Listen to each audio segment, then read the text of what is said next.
You'll never be the person that you should have been. You'll never be that innocence that was robbed from your childhood bed. You will never get back. So you have to reinvent yourself. You have to say, who do I want to be? I don't know who I should have been or who I could have been, but now I have a choice to be somebody I want to be.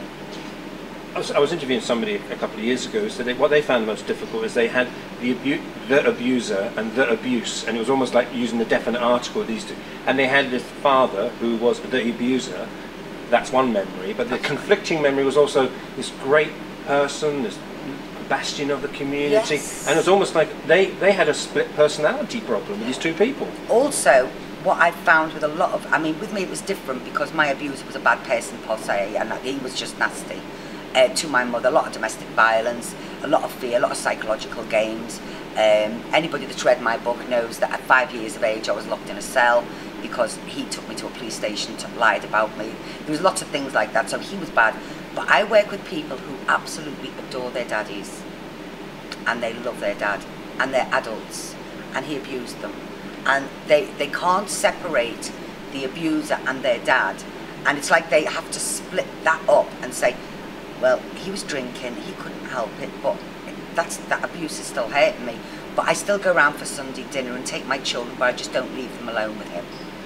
And that is very hard. That is harder, I think, than what I've been through, because you love that man, but he hurt you. And it's like being in a domestic situation when you love your husband, but he is beating you on a Friday night. How do you overcome that? You can't. You have to work with it in your own head.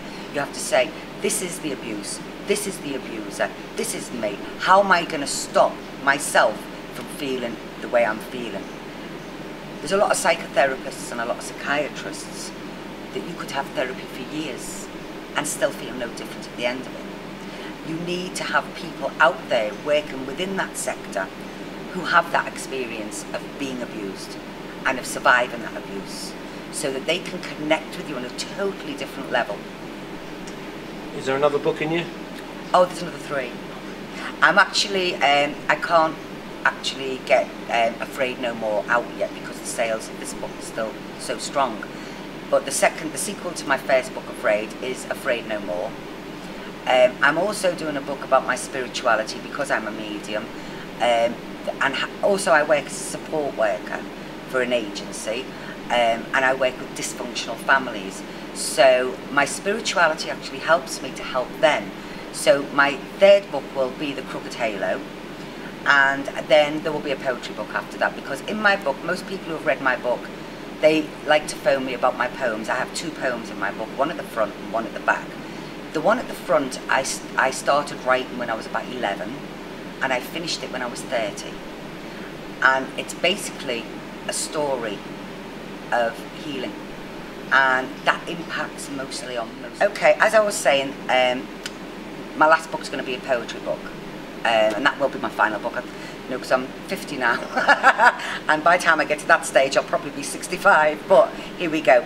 This poem I started writing when I was 11. It's the first poem in my book. I've only got 2 in there, and this one's called Mental or Physical, and it starts: the window without a view from which I stare each day. It shows nothing but blank spaces while children outside play, but me, I feel so different. You can see it in my eyes. I didn't dare to tell the truth in a silence filled with lies. I know I loved him, and I know he loved me too, until one night in awesome fright he bruised me through and through. He raped my mind and body of things to come. I was buried in dark shadows and I couldn't reach my mum. He thinks he's got away with it, but one day he will pay. It happened many years ago, but it's time I had my say. How I hate my stepdad, and I realise he's no good. He's never been repentant or even understood. And why should I be punished? So why should I take the blame? Or be silenced by convention to suit the adult games? Now I'm a woman fully grown and my story must be believed. Daddy stole my virginity and he's never even grieved. He ravished my mind and body and he pandered to his lust. Then he left me like a lifeless doll, as all paedophiles must. Now I hate my daddy and the cross he's nailed to me. I've exorcised my ghosts and finally I am free. Though I'll never find that innocence that was robbed from my childhood bed, never know who I should have been or the life I might have led. I found a strength that was deep, deep within. I'll survive this monster, I won't let him in. So if you understand me, please understand my pain. Don't let your past rape you once again. Be proud of who you are and what you have achieved. I can feel your pain, and yes, you are believed. You're a wonderful person. You've survived and you've pulled through. There's only one thing now you have to understand. Everyone loves you.